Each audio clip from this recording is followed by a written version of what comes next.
The city council received 3 papal summonses demanding my immediate return to Rome. I refused. The council accused me of acting like the King of France. Would you have us go to war and with a pope on your account? Only when they protected me as their ambassador, injury to me would mean injury to Florence, did I agree to return to be reconciled with His Holiness.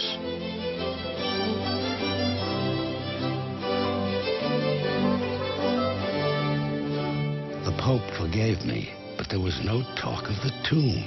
He had other plans. He wished me to paint 12 apostles between the windows of Pope Sixtus's great chapel.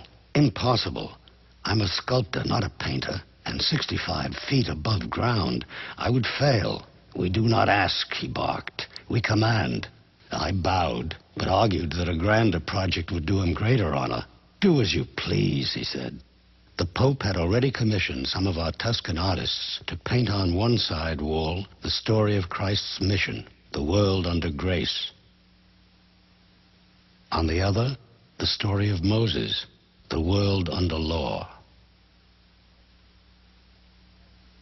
Above these stories, I would paint an overhanging vision of creation itself, from Genesis to the ancestors of Christ, a world above our world. I sketch my ideas. My inner process of creation lies in the cloudy region between idea and image. From that region, my mind shapes image and form, and my hand obeys.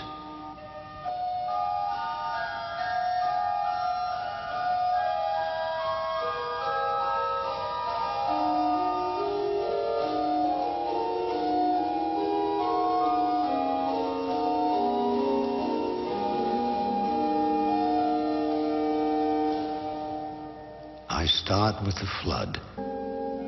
Noah, safe in his ark, will try to give birth to a new humanity. People are locked in a brutal struggle for survival. Some refugee families help one another.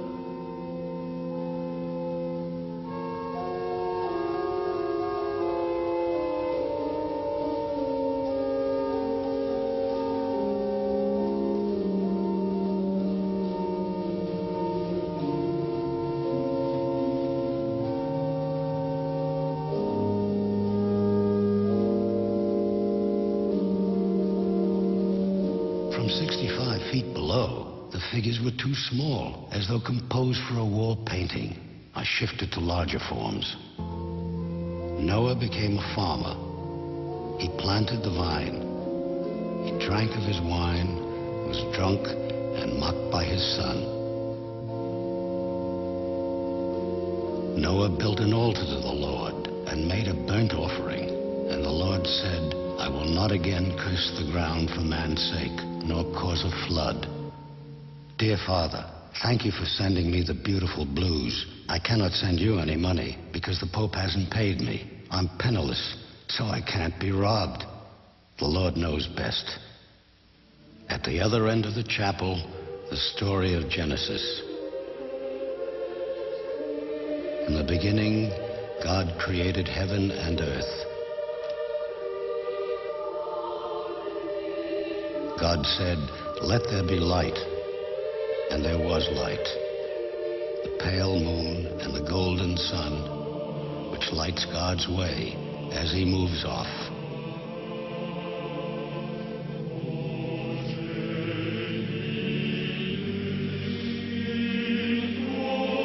And the Spirit of God moved upon the face of the waters.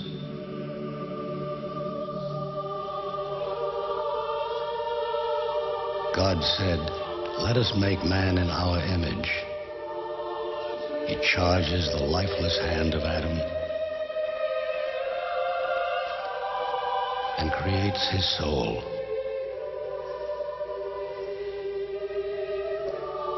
God carries Eve in his mind.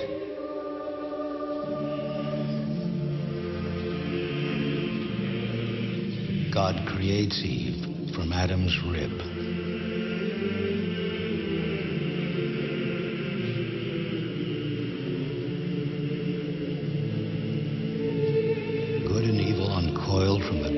knowledge.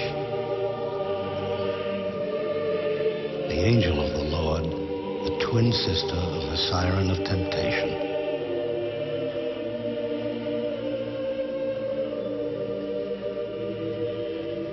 Bliss and exile begin a cycle of birth, sin, and remorse.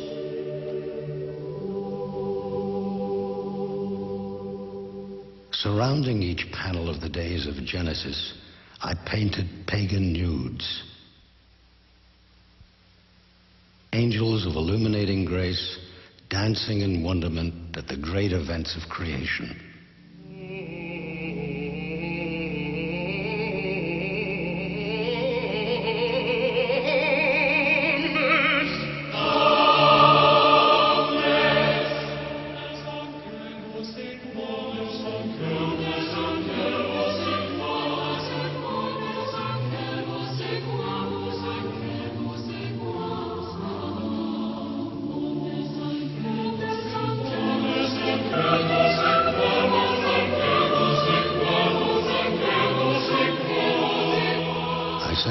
A sonnet with a sketch of me at work.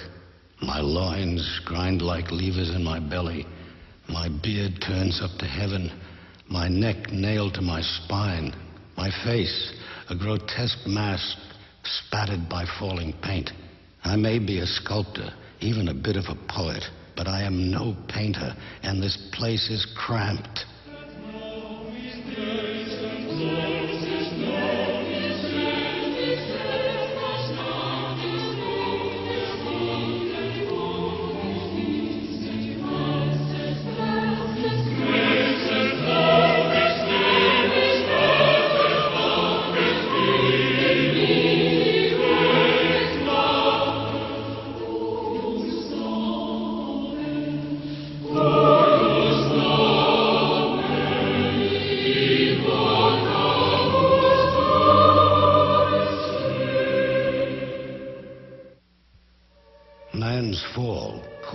Prophecy of his redemption.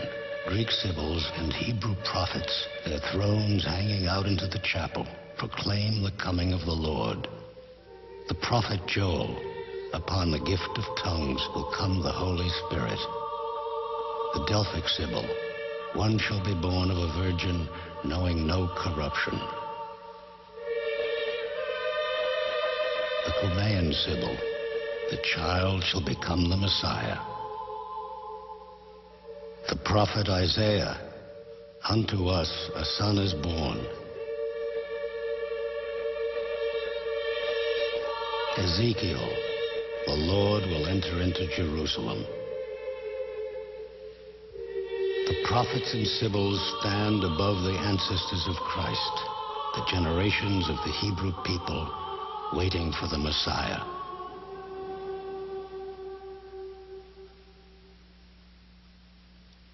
After 3 days in the belly of the whale, Jonah was resurrected, amazed by this vision of creation.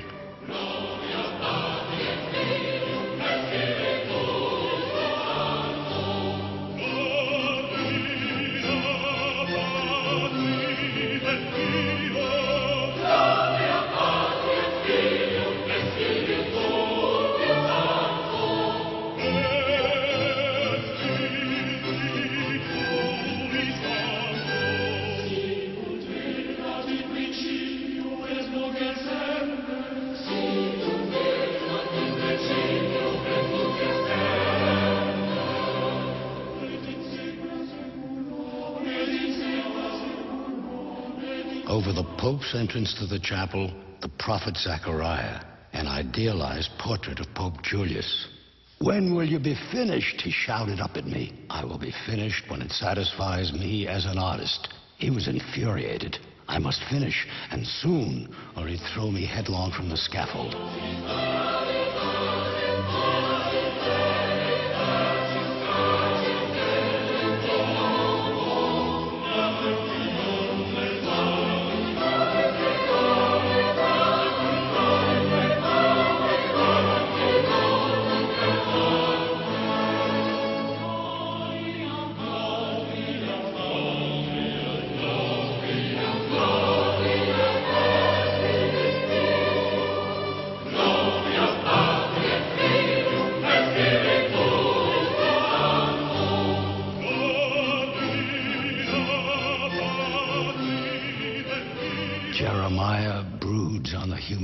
inspiration.